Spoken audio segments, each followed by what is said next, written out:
Chapter 29. Moreover Job continued his parable and said, O that I were as in months past, as in the days when God preserved me, when his candle shined upon my head, and when by his light I walked through darkness. As I was in the days of my youth, when the secret of God was upon my tabernacle, when the Almighty was yet with me, when my children were about me, when I washed my steps with butter, and the rock poured me out rivers of oil, when I went out to the gate through the city, when I prepared my seat in the street.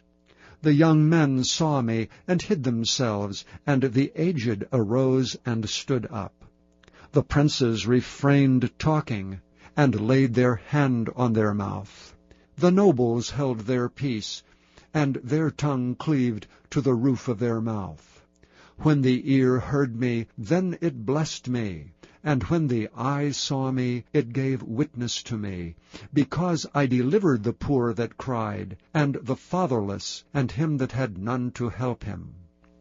The blessing of him that was ready to perish came upon me, and I caused the widow's heart to sing for joy. I put on righteousness, and it clothed me. My judgment was as a robe and a diadem. I was eyes to the blind, and feet was I to the lame. I was a father to the poor, and the cause which I knew not I searched out. And I brake the jaws of the wicked, and plucked the spoil out of his teeth. Then I said, I shall die in my nest, and I shall multiply my days as the sand. My root was spread out by the waters, and the dew lay all night upon my branch. My glory was fresh in me, and my bow was renewed in my hand. Unto me men gave ear, and waited, and kept silence at my counsel. After my words they spake not again, and my speech dropped upon them. And they waited for me as for the rain, and they opened their mouth wide as for the latter rain. If I laughed on them, they believed it not, and the light of my countenance they cast not down. I chose out their way, and sat chief, and dwelt as a king in the army, as one that comforteth the mourners. Chapter 30. But now they that are younger than I have me in derision, whose fathers I would have disdained to have set with the dogs of my flock. Yea, whereto might the strength of their hands profit me, in whom old age was perished? For want and famine they were solitary, fleeing into the wilderness in former time desolate and waste, who cut up mallows by the bushes, and juniper roots for their meat. They were driven forth from among men, they cried after them as after a thief, to dwell in the cliffs of the valleys, in caves of the earth, and in rocks. Among the bushes they brayed, under the nettles they were gathered together. They were the children of fools, yea, children of base men. They were viler than the earth. And now am I their song, yea, I am their byword. They abhor me, they flee far from me, and spare not to spit in my face. Because he hath loosed my cord, and afflicted me, they have also let loose the bridle before me. Upon my right hand rise the youth. They push away my feet, and they raise up against me the ways of their destruction. They mar my path. They set forward my calamity. They have no helper. They came upon me as a wide breaking in of waters. In the desolation they rolled themselves upon me. Terrors are turned upon me. They pursue my soul as the wind, and my welfare passeth away as a cloud. And now my soul is poured out upon me.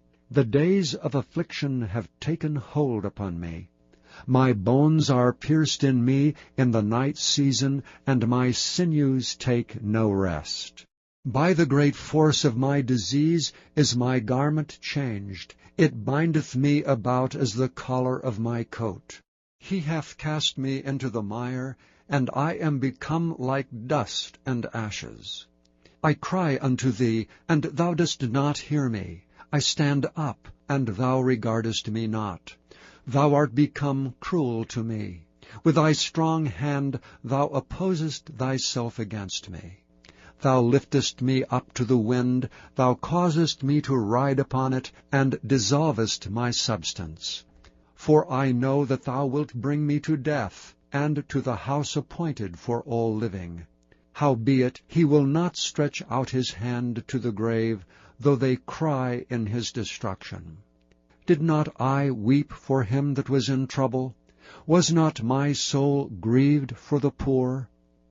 When I looked for good, then evil came unto me, and when I waited for light, there came darkness. My bowels boiled, and rested not. The days of affliction prevented me. I went mourning without the sun. I stood up, and I cried in the congregation. I am a brother to dragons, and a companion to owls. My skin is black upon me, and my bones are burned with heat. My harp also is turned to mourning, and my organ into the voice of them that weep. Chapter 31. I made a covenant with mine eyes. Why then should I think upon a maid? For what portion of God is there from above? And what inheritance of the Almighty from on high? Is not destruction to the wicked, and a strange punishment to the workers of iniquity? Doth not he see my ways, and count all my steps? If I have walked with vanity, or if my foot hath hasted to deceit, let me be weighed in an even balance, that God may know mine integrity. If my step hath turned out of the way, and mine heart walked after mine eyes, and if any blot hath cleaved to mine hands, then let me sow, and let another eat, yea, let my offspring be rooted out. If mine heart have been deceived by a woman, or if I have laid wait at my neighbor's door, then let my wife grind into another, and let others bow down upon her. For this is an heinous crime, yea, it is an iniquity to be punished by the judges. For it is a fire that consumeth to destruction, and would root out all mine increase. If I did despise the cause of my manservant, or of my maidservant, when they contended with me, what then shall I do when God riseth up? And when he visiteth, what shall I answer him? Did not he that made me in the womb make him? And did not one fashion us in the womb? If I have withheld the poor from their desire, or have caused the eyes of the widow to fail, or have eaten my morsel myself alone, and the fatherless hath not eaten thereof? For from my youth he was brought up with me, as with a father, and I have guided her from my mother's womb. If I have seen any perish for want of clothing, or any poor without covering, if his loins have not blessed me, and if he were not warmed with the fleece of my sheep, if I have lifted up my hand against the fatherless, when I saw my help in the gate, then let mine arm fall from my shoulder blade, and mine arm be broken from the bone. For destruction from God was a terror to me, and by reason of his highness I could not endure. If I have made gold my hope, or have said to the fine gold, Thou art my confidence, if I rejoiced because my wealth was great, and because mine hand had gotten much, if I beheld the sun when it shined, or the moon walking in brightness, and my heart hath been secretly enticed, or my mouth hath kissed my hand, this also were an iniquity to be punished by the judge, for I should have denied the God that is above. If I rejoiced at the destruction of him that hated me, or lifted up myself when evil found him. Neither have I suffered my mouth to sin by wishing a curse to his soul. If the men of my tabernacle said not, O that we had of his flesh, we cannot be satisfied. The stranger did not lodge in the street, but I opened my doors to the traveler. If I covered my transgression as Adam, by hiding mine iniquity in my bosom, did I fear a great multitude, or did the contempt of families terrify me, that I kept silence, and went not out of the door?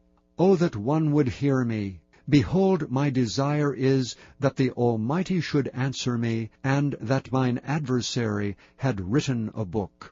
Surely I would take it upon my shoulder, and bind it as a crown to me.